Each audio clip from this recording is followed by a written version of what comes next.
My name is Eric Lawson. I'm 43 years old, and if life has taught me anything, it's this: betrayal doesn't always come from enemies. Sometimes it comes from the person you hold every night, the one who brushes your shoulder off in public and promises to build forever with you, the one who stood beside you at your father's funeral, squeezing your hand, whispering, "We'll get through this." You never expect it from them, but when it hits harder than anything else. It's betrayal with fingerprints that match your own. I was raised on loyalty. My father wasn't born into money. He earned every cent in his calloused palms. He started with nothing but a rusted pickup and a borrowed hammer. 40 years later, he owned one of the most respected construction firms in Georgia.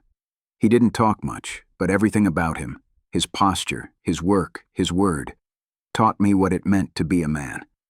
Legacy mattered to him. Honor mattered. And when he died, he left it all in my hands. Not because I was his favorite, because I showed up, because I knew the business from the inside out, because I was the one who stayed late, who made payroll happen, who never left a single invoice unpaid, because I was the one who knelt by his hospice bed, gripped his fingers, and promised I'd protect what he built. That promise shaped everything I did, but I wasn't prepared for the threat to come from my own home. Her name was Lena. We met in college. She was everything I wasn't: magnetic, bold, the center of any room she entered. I was quieter, more grounded. She used to say I made her feel safe, like I could hold the whole world steady. And I loved her with everything I had. I didn't just believe in her. I believed in us, in marriage, in commitment. I was the guy who still believed vows meant something. When my dad passed, she stepped in like a partner. She helped arrange the funeral, sorted through documents, sat with me in the quiet moments when the grief swallowed everything. Not once did she ask about the inheritance. She just held me.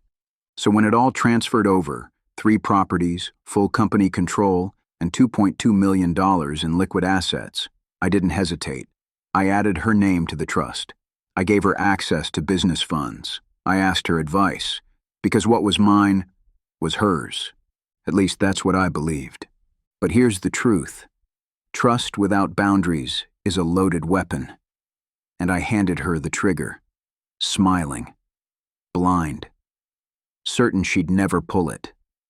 This isn't just a story about betrayal. It's a story about silence, about what happens when people mistake your quiet for weakness, and how, in the end, I didn't raise my voice. I didn't chase her. I didn't scream. I froze every account she touched and walked away without ever slamming a single door. Lena and I were married for nearly 12 years before everything began to quietly unravel. And I say quietly because that's how it always starts. Small cracks you tell yourself are nothing. But eventually, even a foundation built from love can buckle under the weight of what's hidden underneath. When we met, I was the grounded one, structured, focused, planning every detail of my future before most people my age had even picked a major. She was the spark. She had this presence. You'd notice her before she even spoke. Lena could win over a stranger in 60 seconds flat. I used to watch her work a room and wonder how someone like her ever ended up with someone like me. I studied construction management. She majored in marketing and used to dream out loud about running her own agency one day. We were different, but we fit. At least I thought we did. She said she loved how steady I was, that I made her feel safe, like she could fall without crashing. And maybe that's what drew us together, her looking for ground, and me, maybe, looking for something a little brighter. We started the way most young couples do. Rented a tiny apartment, shared a beat-up car, ate instant noodles and laughed about it. Those years felt honest, real. We built from nothing, and I thought that meant everything we had would be made of something unbreakable. When my dad's health started to fail, Lena didn't flinch. She helped with the hospital paperwork, stayed up late with me, even sat beside his bed during his last night. She was there when I couldn't find the words. She hugged me tighter than anyone else at the funeral. She didn't ask what was in the will. She just kept saying, "We'll figure it out." That's what convinced me she was all in. So when the estate cleared, $2.2 million in liquid assets, 3 rental properties, and full control of the company, I didn't hesitate. I added her to the trust. I gave her access to the business accounts. I even created contingency documents that gave her emergency rights if anything ever happened to me, because I didn't want her to ever feel like she was on the outside looking in. At first, nothing seemed off. She was supportive, interested. But gradually, the questions changed. Less about growth, more about access. She'd ask things like, how quickly can we move a large amount if we needed it? Or, is there a way to wire funds without both of us needing to sign? I told myself it was just curiosity, that maybe she was trying to be more involved, but it didn't feel like partnership. And then Scott, her brother, started coming around more, always with a new business plan, always needing just a little help. One month it was cryptocurrency, next, a food truck, then a VR gym. Nothing ever stuck, but Lena defended him like he was the next Steve Jobs. I bit my tongue. I wanted to believe she still saw us as a team, but deep down, I felt something slipping, and I didn't know yet. I was already being written out of the story I thought we were building together. It was a Thursday morning. I remember the light coming through the blinds, the smell of black coffee, the sound of construction noise from the site next door. Everything around me was normal, ordinary. But the thing about betrayal is, it doesn't announce itself. It arrives like an email, a bank notification, $250,000. That was the number staring up at me from my phone screen. A wire transfer had gone through. Immediate. No flag, no request for approval. Gone. My first instinct wasn't panic. It was disbelief. I tapped the notification again, looked at the recipient, and just like that, the bottom dropped out of my chest. Scott, her brother, not a vendor, not a payroll batch, not a business expense. It was a personal transfer from our joint trust account, my father's inheritance, sent without a single conversation. I sat back in my chair and just stared at the screen. It's funny how quiet betrayal can be. You'd think it would come with screaming or slammed doors, but sometimes it just sits in your lap, buzzing silently like a notification you wish you'd never opened. I walked into the kitchen. Lena was standing at the counter, sipping coffee, scrolling through her phone like it was any other morning. Calm, smiling. I asked her, just like that, if she had any idea what the $250,000 wire to Scott was about. She didn't even look up. She said, "Oh, that? It's for his logistics startup. They're waiting on an investor, and this helps him bridge the gap." She said it like she was moving money from one savings account to another. No hesitation, no remorse, not even a hint of, maybe I should have talked to you first. Just entitlement. I asked her again, slower this time. "You transferred $250,000 from the trust, without telling me." And she shrugged. "He's family. He'll pay it back. It's not a big deal." Scott had never paid anyone back in his life. I didn't yell. I didn't explain. Instead, I told her I wanted to meet the investor myself. "Look at the numbers." She smiled and said, "He'd love your input." But I had no intention of meeting anyone. That night, after she went to bed, I sat alone in my office and opened the binder my father helped me build years ago. Asset protections, emergency documents, legal contacts. I remembered him telling me once, "Hope for honesty, but prepare for the day someone sees your name as a target." And suddenly I realized what all those protections were really for. I emailed my attorney, froze the trust, initiated legal title reviews, pulled her name off every account she had access to, every login, every card, quietly, cleanly. By dawn, she was still asleep upstairs, and the empire she thought she could quietly carve away from me had already been sealed shut behind her. The days that followed were strangely calm. Too calm. Lena moved through the house like nothing had changed. She was humming in the mornings, taking long calls with Scott on speaker, booking spa appointments, browsing hotel packages for what she called the big pitch trip to Dallas. She didn't even know she was already cut off from the very accounts she was planning to use. And I let her pretend. I played the part, smiled when she did, nodded when she mentioned flights and business meetings. I watched her live in a reality that no longer existed. Meanwhile, I was moving in silence. Every account she thought she could reach into was locked. Credit cards, canceled. Access tokens, wiped. Her name, removed from every property, every channel, every shared credential. By Monday, the firewall was complete. What she believed was hers was now dust. And then Friday came. I was sitting in the living room, scrolling through emails, when I heard her typing furiously on her laptop.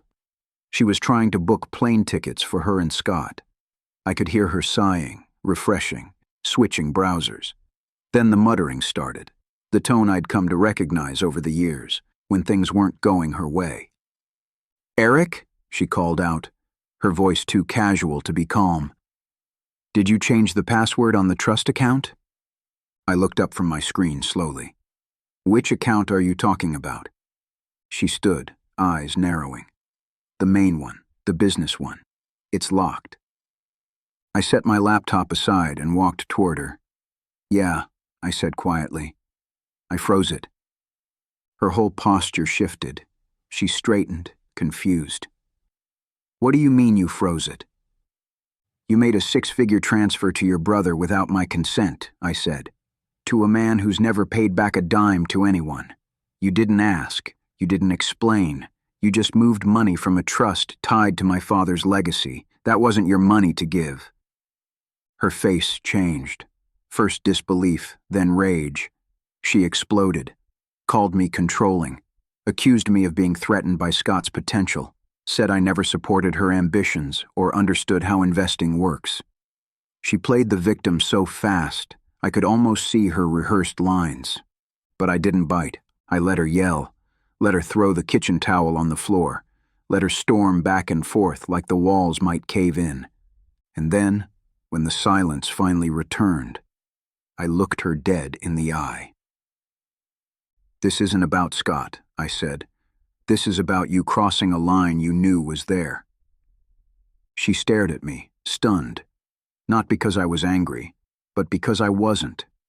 I was calm, focused, cold in a way she had never seen before, and that terrified her more than any shouting ever could, because in that moment, she realized the truth. The man who always made peace had finally made a decision. Lena moved out the next week. No tears, no screaming. Just a sterile little conversation at the edge of our kitchen island. She said she needed space, that she was going to stay at her mother's for a while to clear her head. She didn't pack much, just a few bags and a confident smile, like she still believed she was holding all the cards. She thought I'd cave. She thought the old version of me, the peacekeeper, the steady one, was still hiding under the surface, waiting to fix it all. But she didn't know I had already finished the game. The day she left, I sat down with my attorney and locked the final pieces into place. The LLC became a protected trust in my name only. All assets, liquid, property, and operational, were rerouted into structures that required my sole signature.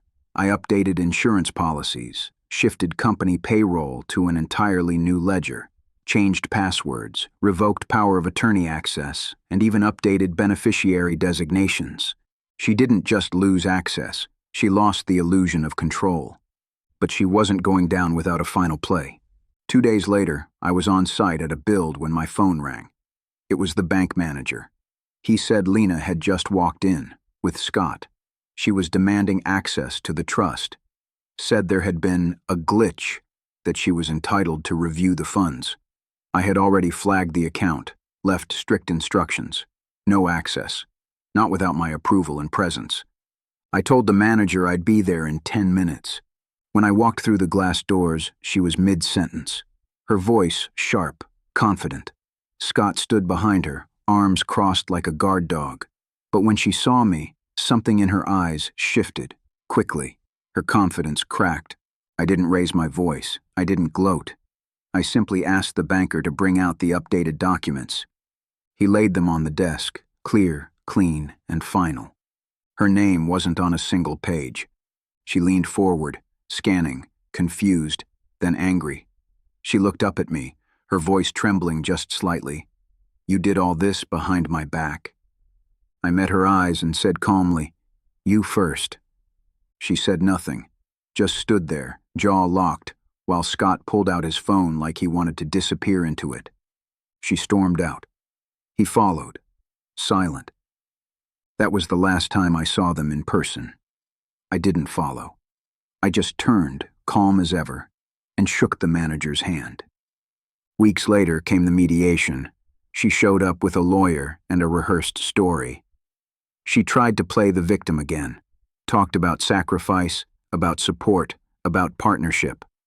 But when my attorney laid out the binder, unauthorized transfers, wire logs, text conversations between her and Scott planning it all, her expression cracked for good. It was over before it even started. She walked away with exactly what she brought into the marriage. Nothing. No alimony. No stake in the business. No share in the future. And the legacy she tried to dismantle? It stood taller than ever. People sometimes ask me why I didn't take it further, why I didn't sue Scott for fraud, why I didn't blast Lena's name across social media, why I didn't ruin her publicly like she tried to ruin me quietly. And the truth is, I didn't need to. Because real revenge doesn't come in the form of fireworks or front-page drama. It comes in silence, in precision, in doors that close so softly, they never know they're locked out until it's far too late. What I did wasn't vengeance, it was protection. I wasn't trying to burn her down. I was trying to make sure the fire never touched the legacy my father left behind. And I did that. Not with rage or chaos, but with calm, calculated steps she never saw coming. I had loved her once, deeply. I'd believed in us, believed in our life. I meant every vow I said at that altar. But in the end, she didn't just take money. She took trust. She took the foundation I thought we were standing on together and handed it to someone who treated it like a scratch-off ticket. That kind of betrayal doesn't get fixed. It doesn't get patched up over dinner or therapy sessions. It ends things, quietly, finally. After the mediation, I didn't look back. I went home to a house that finally felt like mine again. Not because she was gone, but because the weight of pretending it was still love had finally lifted. I poured my time into the business. I restructured it from the ground up, added new divisions, expanded into 2 neighboring states. But more than that, I started something new, something that mattered beyond money. I launched the Lawson Builders Academy, a training program in my father's name for young men who wanted to learn the trades, not the college-bound kids, the overlooked ones, the ones with grease on their hands and dreams no one took seriously. Just like my father had been. My father built a legacy. I just made sure no one else stole it. I heard through someone that she moved out of state, got a job. Maybe she's telling her version of the story somewhere, one where I'm cold, bitter, unforgiving. Let her. I don't need to correct it. Because when the truth lives in your bones, you don't need to carve it into stone. And the best part? She never even heard the lock click. That's what makes quiet revenge so powerful. You don't scream. You don't warn them. You just close the door, turn the key, and walk away while they keep knocking, wondering when you'll come back. You don't. Not for closure. Not for explanation. Not for a second round. Because dignity isn't something you earn through noise. It's something you preserve, in silence, and in the end, when they reach for what they thought they still had control over.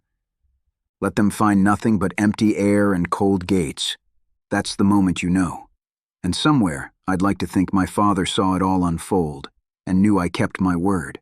That's the kind of victory that doesn't echo, it endures. You won.